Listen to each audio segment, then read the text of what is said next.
Assalamualaikum warahmatullahi wabarakatuh. Yang terhormat Ibu Mei Mulyaningsi, SEMAK CFA, selaku dosen pengampu mata kuliah Practice of Advanced Financial Accounting.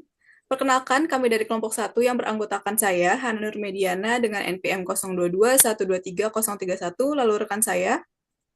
Aurelia Galuaitama dengan NPM 022123052. Saya Meliani Anggejelita dengan NPM 022123077. Saya Siti Maulida dengan NPM 0221230092.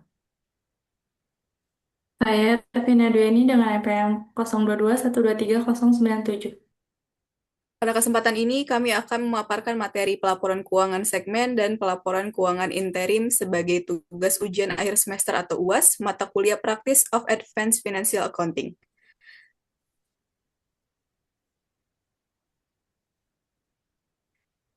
Baik, di sini ada pelaporan keuangan segmen. Pelaporan keuangan segmen atau segmen reporting adalah penyajian informasi keuangan berdasarkan bagian atau unit usaha yang memiliki karakteristik ekonomi berbeda. Informasi ini membantu pengguna laporan keuangan memahami kontribusi setiap segmen terhadap pendapatan, laba, aset, dan resiko perusahaan. Tujuannya, yang pertama memberikan informasi yang lebih rinci mengenai kriteria setiap segmen, yang kedua membantu investor dan kreditor dalam mengambil keputusan, yang ketiga memudahkan manajemen mengevaluasi kinerja unit usaha, lalu yang keempat meningkatkan transparansi laporan keuangan.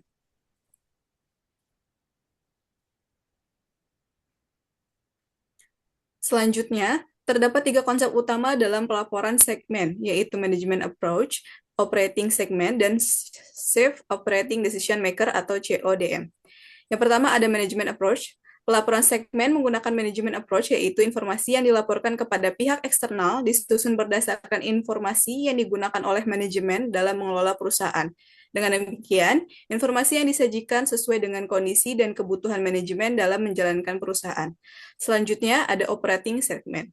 Operating segment merupakan unit usaha yang menghasilkan pendapatan, menimbulkan beban, dievaluasi secara berkala oleh manajemen, serta memiliki informasi keuangan yang tersedia secara terpisah. Adanya informasi keuangan yang terpisah ini memudahkan perusahaan dalam menilai kinerja setiap segmen. Lalu yang ketiga, ada Chief Operating Decision Maker atau CODM. CODM merupakan individu atau kelompok yang bertanggung jawab mengalokasikan sumber daya dan mengevaluasi kinerja setiap segmen operasi. CODM dapat berupa CEO, Dewan Direksi, maupun Eksekutif Komite, tergantung pada struktur organisasi perusahaan. Sesuai dengan diagram di bawah, alurnya dimulai dari perusahaan, kemudian CODM melakukan evaluasi terhadap setiap segmen, dan hasil evaluasi tersebut menjadi dasar dalam penyusunan laporan segmen.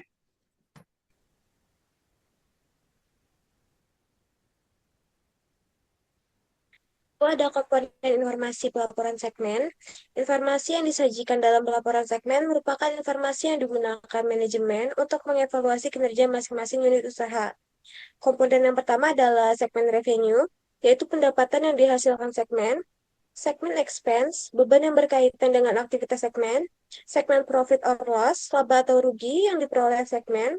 Segmen aset, aset yang digunakan dalam operasi segmen.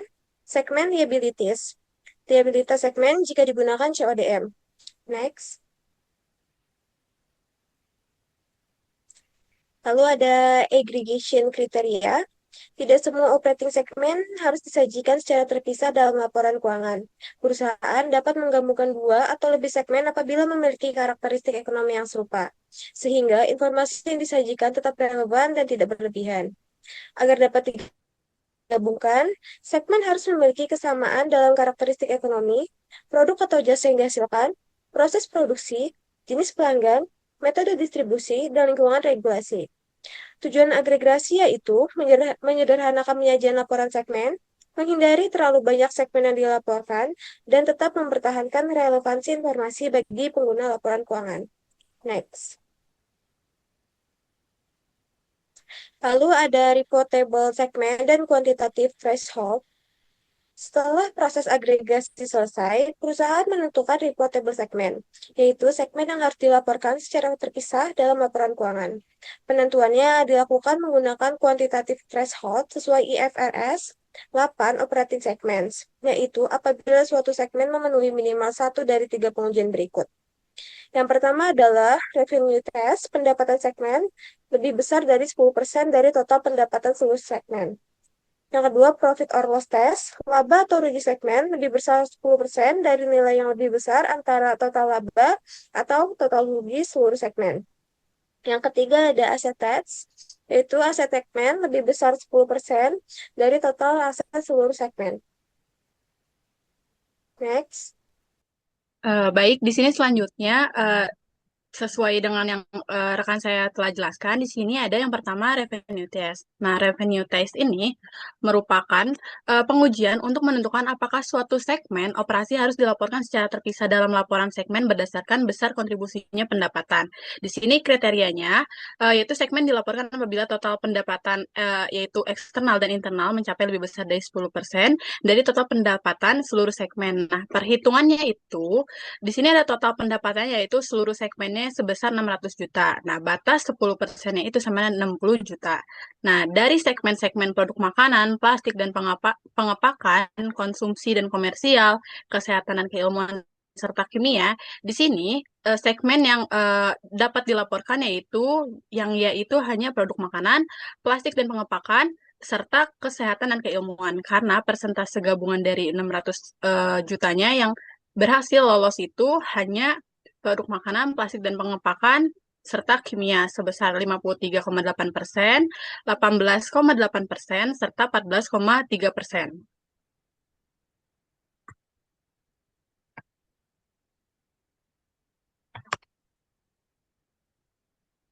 Selanjutnya di sini ada profit or loss test. Di sini digunakan untuk menentukan apakah suatu segmen operasi wajib dilaporkan secara terpisah berdasarkan besarnya laba atau rugi segmen. Di sini kriterianya yaitu segmen memenuhi uji apabila nilai absolut laba atau rugi segmen mencapai lebih besar dari 10% dari jumlah yang lebih besar antara yang pertama total laba seluruh segmen yang menghasilkan laba atau total rugi seluruh segmen yang mengalami rugi. Di sini perhitungannya yaitu total laba segmennya di sini 279 juta. Nah, total ruginya di sini 34 juta. Nah, dasar pengujiannya itu kita pakai 279 juta karena lebih besar.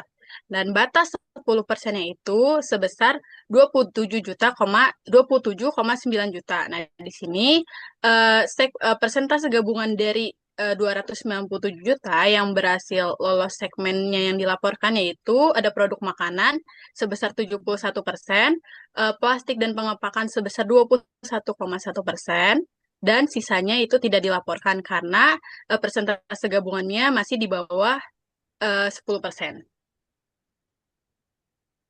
Selanjutnya di sini ada aset tes. Aset tes ini digunakan untuk menentukan apakah suatu segmen operasi wajib dilaporkan secara terpisah berdasarkan besarnya aset yang dimiliki segmen. Nah, kriterianya segmen memenuhi aset tes apabila aset segmen lebih besar dari 10% dari total aset seluruh segmen operasi. Di sini perhitungannya total aset gabungan segmen yaitu 1.276 juta. Nah, batas 10%-nya itu 127,6 juta.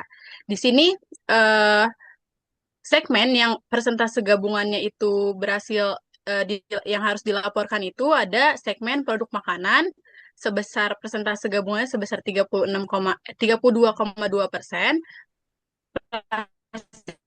dan pengepakan sebesar 24,3%. Untuk segmen konsumsi dan komersial serta kimia itu segmennya tidak dilaporkan karena di bawah persentase gabungan di bawah 10%. Di sini selanjutnya ada uji komprehensif 75% dan enterprise wide disclosure. Nah, di sini selain itu setelah suatu segmen lolos salah satu uji 10%, perusahaan masih harus melakukan uji komprehensif 75%. Nah, tujuannya ini untuk apa? Untuk memastikan bahwa total pendapatan eksternal dari segmen yang dilaporkan sudah mencakup minimal 75% dari total pendapatan konsolidasi. Nah, pada contoh ini, total pendapatan segmen yang dilaporkan adalah 498 juta dari total pendapatan perusahaan yaitu 572 juta, sehingga hasilnya sebesar 87,1%. Karena sudah di atas 75%, perusahaan tidak perlu menambahkan segmen lain. Nah, selain itu, PSAK 5 juga mewajibkan enterprise-wide disclosure, yaitu pengungkapan pengungkapan tambahan mengenai perusahaan secara keseluruhan. Nah, pengungkapan ini meliputi pendapatan berdasarkan produk atau jasa, informasi berdasarkan wilayah geografis, serta pelanggan utama yang menyumbang minimal 10% dari total pendapatan perusahaan. Nah, jadi uji komprehensif 75% ini memastikan segmen yang dilaporkan sudah mewakili sebagian besar pendapatan perusahaan, sedangkan enterprise-wide disclosure ini memberikan informasi tambahan agar laporan keuangan lebih lengkap dan transparan. Untuk materi selanjutnya akan dipaparkan oleh rekan saya. Masih. Geografis ini uh,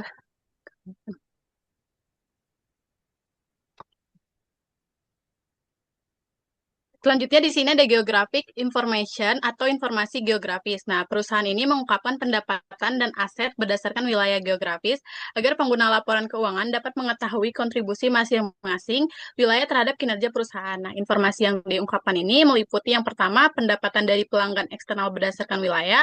Yang kedua, aset tidak lancar yang dimiliki di setiap wilayah. Dasar pembagian wilayah geografis yang digunakan perusahaan. Nah, tujuannya ini yang pertama untuk menilai peluang pertumbuhan di setiap wilayah. Yang kedua, mengidentifikasi risiko bisnis berdasarkan lokasi operasi.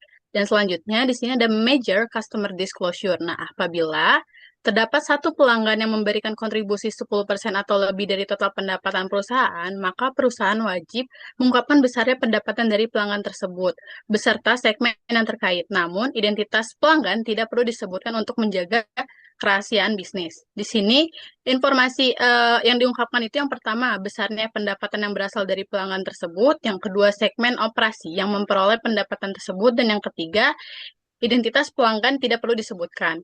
Tujuannya untuk apa? Untuk memberikan informasi mengenai tingkat ketergantungan perusahaan terhadap pelanggan.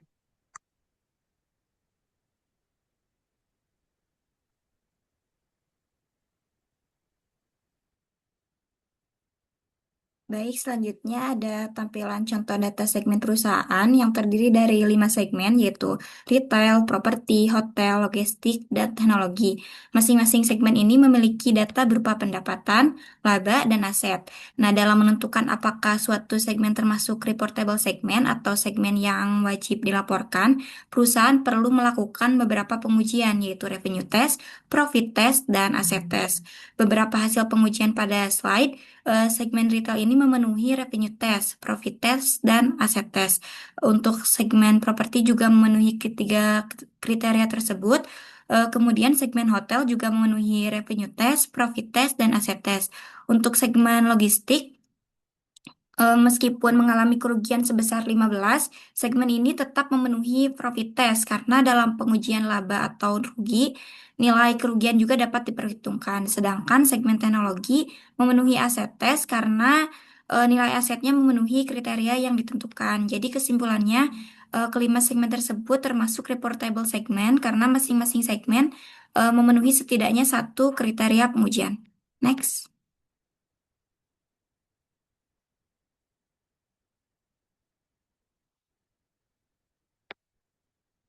Selanjutnya masuk ke pembahasan mengenai pelaporan keuangan interim. Jadi pelaporan keuangan interim ini adalah laporan keuangan yang disusun untuk periode kurang dari 1 tahun buku. Contohnya adalah laporan keuangan triwulan atau semesteran. Tujuan dari pelaporan keuangan interim ini adalah untuk memberikan informasi keuangan secara lebih cepat dan tepat waktu sebelum laporan tahunan diterbitkan. Nah, dengan adanya laporan interim, investor dan kreditor ini dapat memperoleh gambaran mengenai kondisi keuangan perusahaan dalam periode berjalan. Selain itu, laporan ini juga membantu pihak manajemen maupun pihak eksternal untuk memantau kinerja perusahaan selama tahun berjalan. Nah, pelaporan keuangan interim ini dapat meningkatkan transparansi dan akuntabilitas perusahaan karena informasi keuangannya itu dapat disampaikan secara berkala. Nah, untuk dasar standar yang digunakannya itu adalah pelaporan keuangan adalah IAS 34 tentang Interim Financial Reporting serta PSAK yang mengadopsi IAS 34. Next. Nah, untuk komponen laporan keuangan interim, menurut IAS 34, laporan keuangan interim ini pada dasarnya memiliki komponen yang sama dengan laporan keuangan tahunan. Namun, laporan interim ini biasanya disajikan dalam bentuk yang lebih ringkas atau disebut dengan consolidate financial statements. Untuk komponen laporan keuangan interim ini meliputi beberapa bagian. Yang pertama adalah laporan posisi keuangan, yang kedua laporan laba rugi dan penghasilan komprehensif lain, ketiga laporan perubahan ekuitas, keempat laporan arus kas, dan yang terakhir adalah catatan atas laporan keuangan. Meskipun disajikan secara lebih ringkas, laporan interim ini tetap harus menggunakan kebijakan akuntansi yang sama dengan laporan keuangan tahunan. Hal ini bertujuan agar informasi yang disajikan tetap konsisten dan dapat dibandingkan dari satu periode ke periode lainnya. Selanjutnya akan dilanjutkan oleh rekan saya.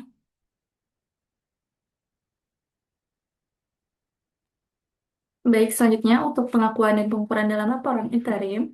Dalam penyusunan laporan interim, pengakuan dan pengukuran transaksi dilakukan dengan prinsip yang sama seperti laporan tahunan. Yang pertama, ada pendapatan yang diakui saat memenuhi kriteria pengakuan pendapatan. Yang kedua, beban diakui sesuai periode terjadinya atau berdasarkan asas akrual. Yang ketiga, pajak penghasilan yang dihitung menggunakan estimasi tarif pajak efektif tahunan. Yang keempat, ada persediaan dinilai sesuai metode yang digunakan pada laporan tahunan. Yang keempat, ada penyusunan yang tetap dihitung setiap periode interim. Yang terakhir ada impairment diakui apabila terdapat indikasi penurunan nilai aset. Jadi prinsip utamanya di sini laporan interim bukan sekedar membagi angka tahunan menjadi beberapa bagian, tetapi tetap mengikuti prinsip akuntansi yang berlaku. Next. Nah, di sini ada contoh kasus pelaporan interim. Di sini kami mengambil kasus dari PT Maju Bersama yang menyusun laporan keuangan interim untuk periode yang berakhir pada 30 Juni tahun 2025.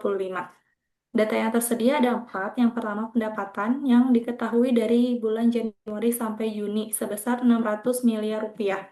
Yang kedua, beban operasional yang diketahui sebesar 420 miliar rupiah.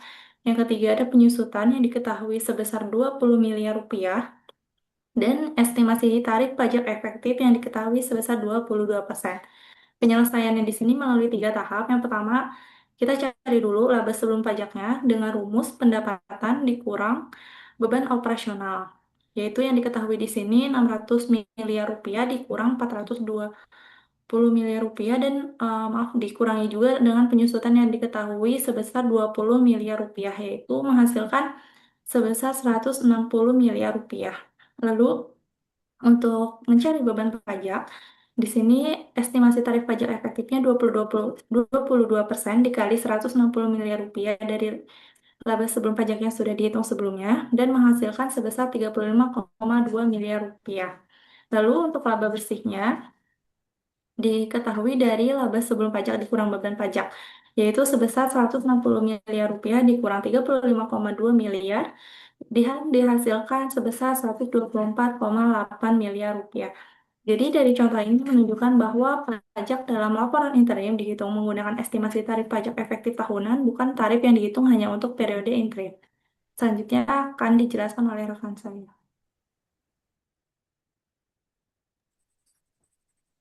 Baik, di sini selanjutnya ada contoh soal terkait menerapkan uji ambang batas segmen. Nah, sebuah perusahaan dengan 8 segmen operasi atau segmen A sampai H, untuk masing-masing segmen tersedia 4 data keuangan, penjualan ke pihak eksternal, penjualan antar segmen, aset teridentifikasi segmen, dan laba rugi operasi segmen. Datanya sebagai berikut. Segmen A, penjualan eksternalnya 0, penjualan antar segmen $1.400.000, aset $2.100.000, laba $650.000. Segmen B, penjualan eksternal 0, penjualan antar segmen $140.000, aset $150.000, laba $10.000. Segmen C, penjualan eksternal $150.000, penjualan antar segmen $340.000, aset $200.000, labanya $240.000.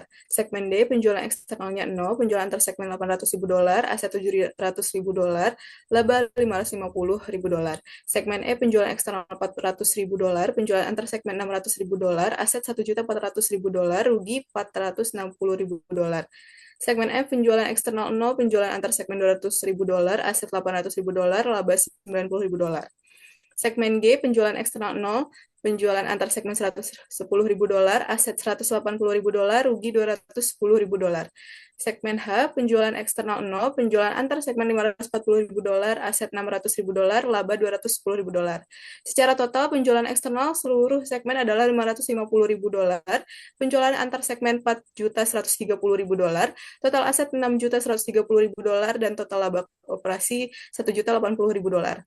Dari data ini, kita diminta untuk menentukan segmen mana saja yang wajib dilaporkan secara terpisah berdasarkan 4 pendekatan, yaitu uji pendapatan, uji aset, uji laba rugi operasi, dan gabungan dari ketiganya. Next. Sebelum masuk ke perhitungan, kita lihat dulu dasar konsepnya. Berdasarkan standar akuntansi GAAP, tepatnya ESC 280-10-50-12, sebuah segmen operasi wajib dilaporkan secara terpisah apabila memenuhi salah satu dari 3 uji ambang batas 10%. Yang pertama, uji pendapatan. Total pendapatan segmen, yaitu penjualan eksternal ditambah penjualan antar segmen, harus lebih besar atau sama dengan 10% dari total gabungan pendapatan seluruh segmen. Kedua, uji aset. Aset segmen harus lebih besar atau sama dengan 10% dari total gabungan aset seluruh segmen. Ketiga, uji laba rugi operasi. Nilai absolut laba atau rugi segmen harus lebih besar atau sama dengan 10% dari nilai yang lebih besar antara total laba seluruh segmen yang untung, atau nilai absolut total rugi seluruh segmen yang merugi. Jadi, selama sebuah segmen memenuhi salah satu saja dari 3 uji ini, maka segmen tersebut wajib dilaporkan secara terpisah. Next. Langkah pertama adalah menerapkan uji pendapatan. Syaratnya, sebuah segmen dianggap signifikan dan wajib dilaporkan terpisah jika total pendapatannya, yaitu penjualan eksternal ditambah penjualan antar segmen, mencapai minimal 10% dari total gabungan pendapatan seluruh segmen. Yang pertama, kita hitung dulu total gabungan pendapatan seluruh segmen. Caranya, jumlahkanlah total penjualan eksternal semua segmen dengan total penjualan antar segmen semua segmen. $550.000 ditambah $4.130.000, hasilnya $4.680.000. Kemudian kita hitung nilai ambang batasnya, yaitu 10% dari $4.680.000 yang hasilnya $468.000. Nilai $468.000 inilah yang menjadi patokan untuk menguji setiap segmen. Selanjutnya, kita hitung total pendapatan masing-masing segmen dengan menjumlahkan penjualan eksternal dan penjualan antar segmennya. Lalu, bandingkan dengan nilai ambang $468.000 tadi. Segmen A, 0 ditambah $1.400.000, yaitu $1.400.000. Berarti dia di atas 468.000, yang berarti dia lolos untuk uji pendapatan. Lalu segmen B, 0 ditambah $140.000, yaitu $140.000. Di bawah $468.000, dia tidak lolos. Segmen C, $150 ditambah $340.000, yaitu $490.000. Dan di atas $468.000 yang mengartikan dia lolos. Segmen D, 0 ditambah $800.000, yaitu $800.000, di atas $468.000, yaitu dia lolos. Segmen E, $400.000 ditambah $600.000, yaitu $1.000.000, di atas $468.000, yang itu dia lolos. Segmen F, 0 ditambah $200.000, yaitu $200.000, di bawah $468.000, dia tidak lolos. Segmen G, 0 ditambah $110.000, yaitu $110.000, di bawah $468.000, dia tidak lolos. Lalu segmen H, 0 ditambah $540.000, yaitu $540.000, di atas $468.000, yang berarti dia lolos. Dari hasil perbandingan ini terlihat bahwa segmen total pendapatan melebihi ambang batas $468.000 adalah segmen A, C, D, E, dan H. Sehingga berdasarkan uji pendapatan, kesimpulannya adalah segmen A, C, D, E, dan H merupakan segmen yang wajib dilaporkan secara terpisah. Selanjutnya akan dijelaskan oleh rekan saya. Lalu langkah yang kedua adalah uji aset atau aset tes. Total gabungan aset seluruh segmen adalah $6.130.000. Nilai ambangnya 10%, maka 10% dikali $6.130.000 sama dengan $613.000. Dari perhitungan tabel di atas, maka segmen yang lulus uji aset adalah A, D, E, dan F. Next. Langkah ketiga adalah uji laba rugi operasi atau operating profit test. Pertama, jumlahkan total laba dari segmen yang untung dan total rugi, nilai absolut dari segmen yang rugi. Total laba segmen yang untung adalah $650.000 ditambah $10.000 ditambah $240.000 ditambah $550.000 ditambah $90.000 ditambah $210.000. Hasilnya adalah $1.750.000. Total rugi segmen yang rugi adalah $460.000 ditambah $210.000 sama dengan $670.000. Karena $1.750.000 lebih besar daripada $670.000, maka nilai ambang dihitung dari angka yang lebih besar. Jadi 10% dikali $1.750.000 sama dengan $175.000. Jadi hasil dari perhitungan tabel tersebut, segmen yang lolos uji laba atau rugi operasi adalah segmen A, C, D, E, dan H.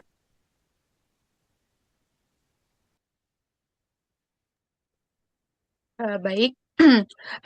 Setelah dilakukan uji pendapatan, uji laba rugi operasi, dan uji aset, maka di sini terdapat rekapitulasinya. Nah, di sini sebuah segmen itu wajib dilaporkan terpisah apabila lolos minimal satu dari ketiga uji tersebut. Di sini rekapitulasinya, yang pertama segmen A ini di uji pendapatan dia dilaporkan secara terpisah, pada uji asetnya juga, uji laba ruginya juga, sehingga dia wajib dilaporkan terpisah. Nah, pada segmen B, di sini ketiga ujinya dia tidak dilaporkan terpisah karena mereka tidak dalam tiga uji itu mereka tidak lolos.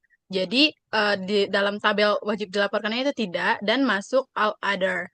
Terus pada segmen C-nya ini dalam uji pendapatan ya, uji asetnya ya, uji asetnya tidak, dan uji laba ruginya dia ya ada. Berarti karena ada pada dua segmen pada dua uji ini ada terdapat ya dan wajib dilaporkan.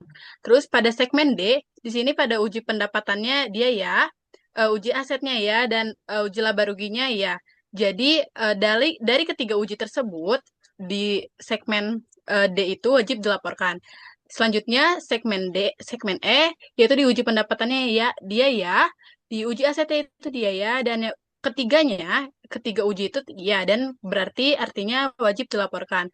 Nah, di segmen F ini terdapat di uji pendapatan dia tidak dan uji laba rugi tidak. Tapi di uji aset dia ya berarti karena ada satu minimal yang lolos dari ketiga uji tersebut, maka itu wajib dilaporkan. Selanjutnya segmen G itu di uji pendapatan dia tidak lolos, uji aset tidak, namun di uji laba rugi itu ya sehingga tetap wajib dilaporkan. Terus segmen H itu di uji pendapatannya ya, uji asetnya tidak, namun uji laba ruginya juga ya, sehingga wajib dilaporkan. Jadi segmen yang wajib dilaporkan atau reportable segmen yaitu segmen A, C, D, E, F, G, dan H. Jadi hanya segmen B yang gagal pada ketiga uji sekaligus, sehingga segmen B ini digabungkan ke dalam kategori segmen lainnya atau all other segment. Baik, selanjutnya yaitu soal 2 tentang IRA PAT, yaitu menghitung pajak penghasilan interim. Nah, di sini soalnya yaitu estimasi laba sebelum pajak kumulatif year to date, IRA PAT untuk setiap kuartal dalam setahun adalah sebagai berikut. Di sini kuartal pertama yaitu estimasi laba kumulatif year to date-nya yaitu sebesar $340.000, kuartal kedua yaitu $790.000, kuartal ketiga yaitu $1.500.000, kuartal keempat yaitu $1.800.000. Nah, IRA PAT ini mengestimasikan bahwa tarif pajak efektif tahunan untuk tahun ini adalah 22,5%. Di sini pertanyaannya yaitu, yang pertama, hitung beban pajak yang harus dilaporkan pada setiap kuartal. Yang kedua, di sini hitung laba bersih yang harus dilaporkan pada setiap kuartal.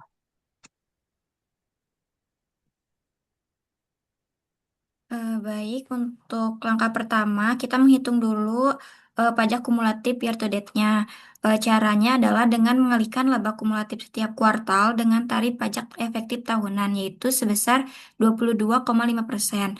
Untuk kuartal pertama, laba kumulatifnya adalah $340.000, maka pajak kumulatifnya adalah $340.000 dikalikan dengan 22,5%, sehingga hasilnya $76.500. Untuk kuartal kedua, laba kumulatifnya adalah $790.000. Jika dikalikan dengan 22,5%, maka pajak kumulatifnya menjadi $177.750. Selanjutnya untuk kuartal ketiga, laba kumulatifnya adalah $1.500.000. Maka pajak kumulatifnya adalah $337.500. Kemudian untuk kuartal keempat, laba kumulatifnya adalah $1.800.000. Jika dikalikan dengan 22,5%, maka pajak kumulatifnya adalah $405.000. Jadi pada langkah pertama, kita sudah memperoleh jumlah pajak kumulatif dari awal tahun sampai masing-masing kuartal. Next.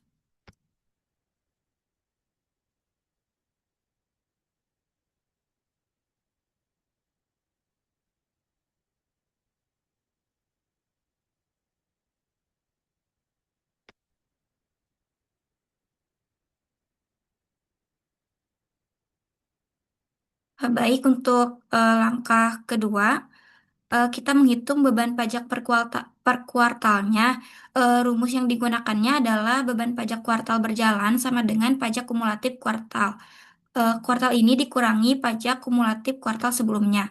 Nah, untuk kuartal pertama, karena belum ada kuartal sebelumnya, maka pajaknya sama dengan pajak kumulatif kuartal pertama, yaitu $76.500. Untuk kuartal kedua, pajak kumulatifnya adalah $177.750. Kemudian dikurangi pajak kumulatif kuartal pertama sebesar $76.500. Maka beban pajak kuartal kedua adalah $101.250. Nah, untuk kuartal ketiga, pajak kumulatifnya sebesar $337.500. Kemudian dikurangi pajak kumulatif kuartal kedua sebesar $177.750. Maka beban pajak kuartal ketiga adalah $159.750. Kemudian untuk kuartal keempat, pajak kumulatifnya sebesar $405.000. Kemudian dikurangi pajak kumulatif kuartal ketiga sebesar $337.500. Maka beban pajak kuartal keempat adalah $67.500. Jadi jawaban akhir untuk beban pajak per kuartalnya adalah kuartal pertama sebesar $76.500, kuartal kedua sebesar $101.250, untuk kuartal ketiga sebesar $159.750, untuk kuartal keempat sebesar $67.500. Nah, untuk total beban pajak selama 1 tahunnya adalah $405.000. Jumlah tersebut sama dengan perhitungan 22,5% dikalikan 1.800.000, yaitu $405.000. Eh, dengan demikian, perhitungan beban pajak per kuartalnya sudah sesuai. Selanjutnya akan dijelaskan oleh rekan saya.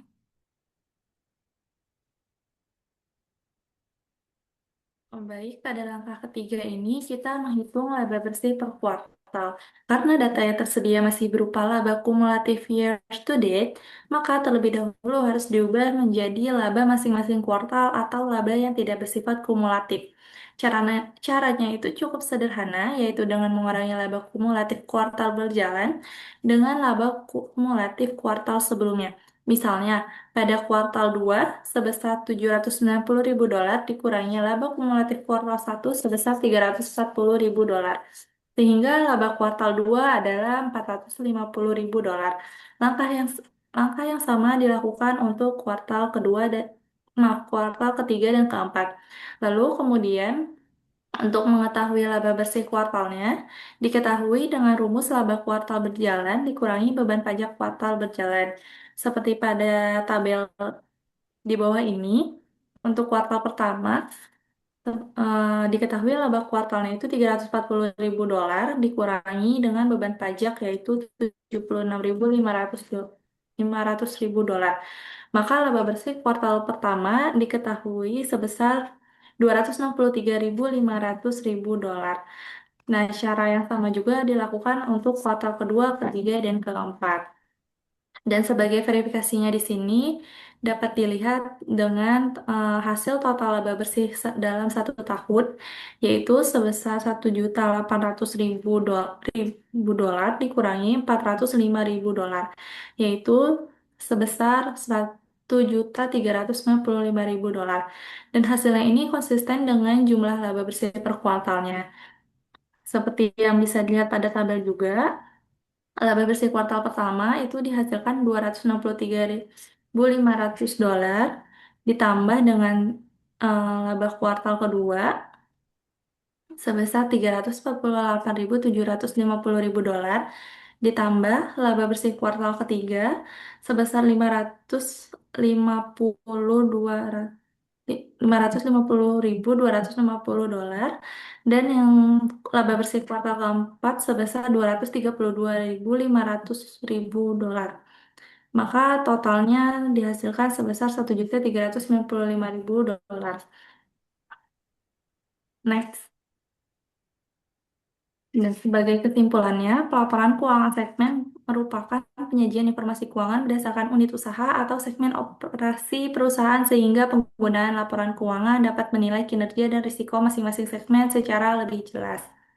Penentuan reportable segmen dilakukan melalui revenue test, profit or loss test, dan aset test, serta dilengkapi dengan pengungkapan informasi geografis dan pelanggan utama sesuai ketentuan standar akuntansi. Sementara itu, pelaporan keuangan interim merupakan laporan keuangan yang disusun untuk periode kurang dari 1 tahun, seperti laporan triwulan atau semesteran. Penyusunannya juga mengacu pada KS 34 dengan menggunakan kebijakan akuntansi yang konsisten dengan laporan keuangan tahunan.